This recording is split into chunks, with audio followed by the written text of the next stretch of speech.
Hey guys, and welcome to the video. So today we are going to be reading Love is Easy When Someone Else Does It For You by Photoshop_cutout on AO3. And since this is my first video, I've decided to do KiriDeku since I haven't seen many of people do that. Let's just get right into it. Everyone thought that Midori was crazy for talking to Shinzo, especially because time and again the lavender hair brainwasher tended to make Izuku do strange things. At first it started out innocently, as though Shinzo was trying to warn off the green-haired boy, getting him to trip people, bash his face into a nearby desk or hard surface, stick his fingers up his nose, that sort of stuff. It didn't really faze Izuku, and he continued trying to talk to the boy. For a while nothing happened, and everyone assumed that Izuku had gone past Shinzo's defenses and the two were now friends. Except after a few months of peace and strange looks being cast their way, there was a sudden and rapid escalation. No one besides Izuku and Shinzo knew the hows or the whys, especially the why of Izuku persisting on the Shinzo front. The first time, Izuku had walked all the way across the cafeteria without doing anything, only to plop himself down in Kirishima's lap. The redhead had yelped and quickly shuffled his limbs around so the green-haired boy didn't fall on the floor, arms wrapping around his middle to prevent a catastrophe.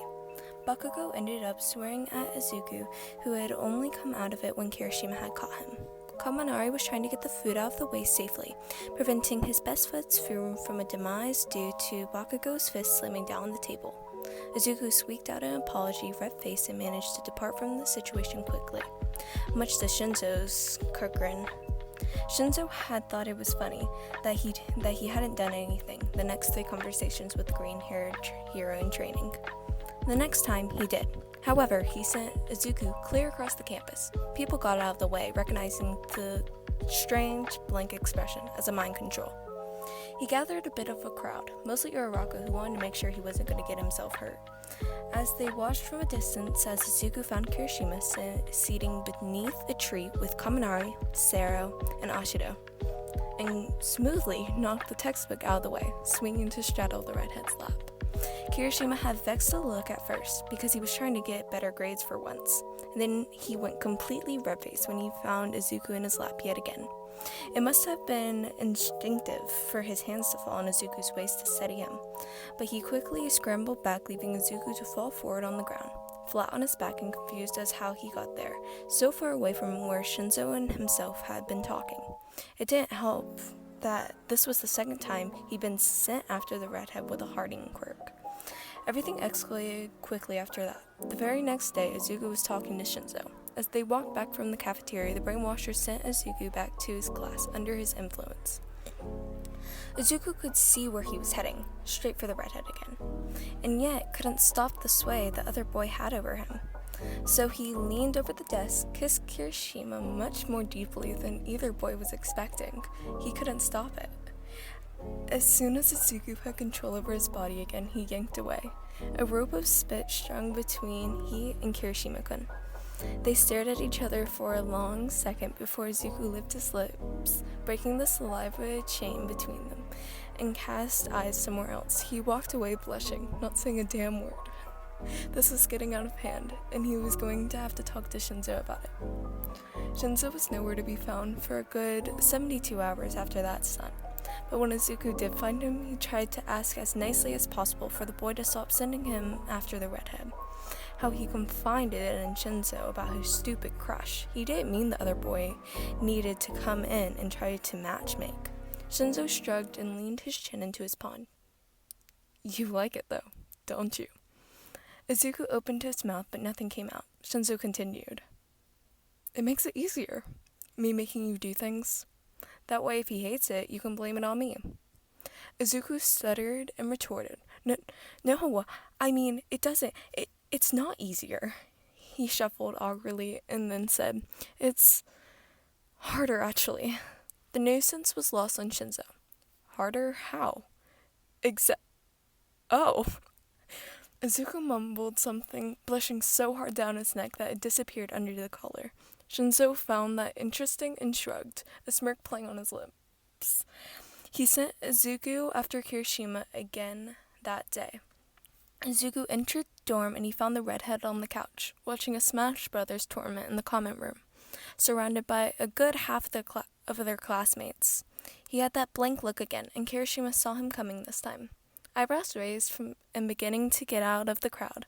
Jumping over the back of the couch, he reached out, trying to stop the green-haired one-for-all user before something bad happened. But Izuku crashed through his extended hand, one hand extended towards Kirishima. Their hand made contact with the other at the same time, and Izuku stood with his hand awkwardly palming Kirishima's package. Utterly mortified, Izuku fled through the door, and Kirishima was left awkwardly trying to explain to their classmate who had no clue what was going on. Izuku was stormy and withdrawn, refusing to talk to Shinzo for a few days.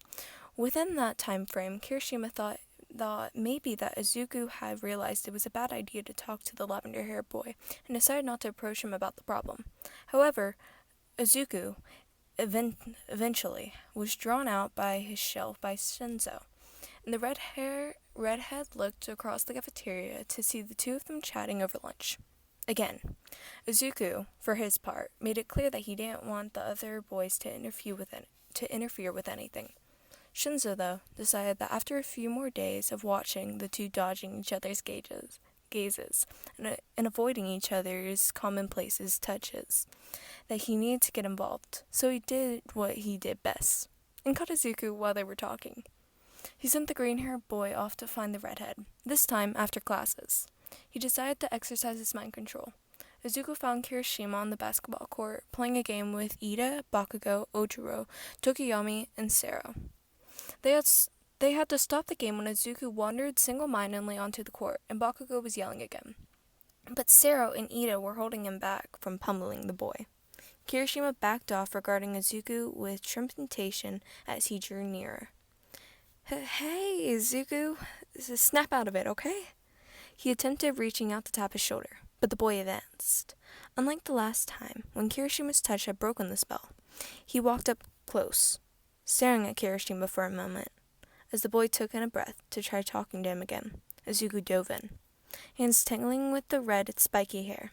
The kiss was as deep and unexpected as the first time. And the audience they had this time were giving various reactions. Sero failed to stop Bakugo from storming through him towards the duo. Izuku called out tenuous, "Midoriya!"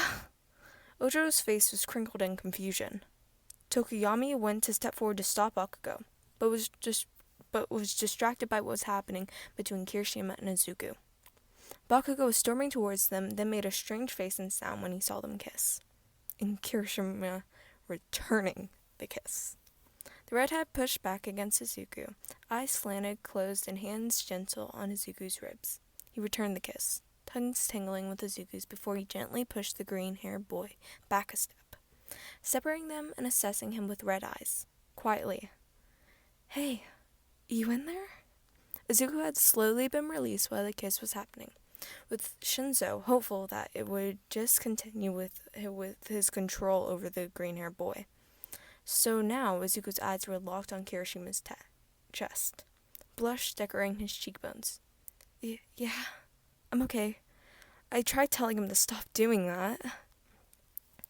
Kirishima sighed and glanced behind to where Bakugo was getting over being stunned, and its expression was morphing into his signature rage again.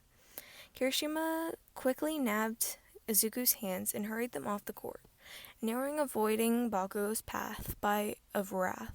As they rounded a corner, Shinzo, who was over on a bench away from the court, smirked but let them go. He leaned back, making himself comfortable. "Why do you even talk to him? You know he can just keep doing this every single time, don't you?" Kirishima's arms were crossed over his chest, and Izuku couldn't even meet his eyes anymore. He hadn't been able to do that since the last incident. Really, it was pissing the redhead off, so he reached out a hand and put it on the green-haired boy's shoulder. "Hey, you know I don't blame you, right?" Izuku started, his eyes darting up to fleeting meet Kirishima's, and then away again, towards the pavement off to the left. "You should." It was too quiet for the redhead to hear. However, he withdrew his hand, an eyebrow raising. "What was that?" Izuku took a moment, his face getting redder. "I said you should." Kirishima's head tipped to the side as he scrunched his face up in confusion. Why? It's not like you ask him to... Wait, you don't ask him to do this, do you? Kirishima is shaking his head, and then closes the distance between them with one step. Fingertips urging Izuku's chin up. If you want to kiss me, you can do it without asking him to make you. Izuku felt his face was on fire as he stirred out a response. I mean... Kirishima frowned and stepped away, his hand dropping back to his side, eyes cast to the side now. Sorry, my mistake then. Izuku jumped then, not wanting this to go completely the wrong way. He waved his hands, trying to push back the last answer physically. No, I mean, I do want to. It's just... The redhead's eyes jerked back up to watch the myriad of emotions passing over Izuku's face and blinked. He stepped forward again, back into Izuku's personal space, eyes steadily holding Izuku's. As he reached forward, palm on Izuku's jaw as his fingers splaying up his frame, his thumb barely touching his bottom lip. His thumb swiped over his cheek as the redhead leaned in, initiating the kiss this time. Izuku flailed at first, but then settled down with his hands trying to figure out where to put themselves.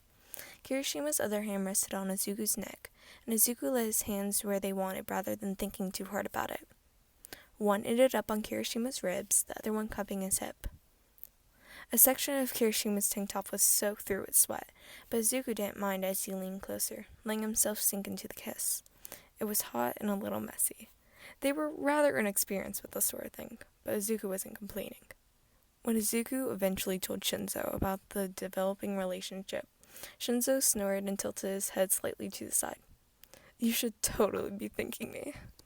Thank you so much for watching this, and remember, all credits to the author. And I am so sorry for any stuttering or if I mispronounced a word. Please correct me and give me recommendations in the comments. Remember to like and subscribe for more. Bye-bye!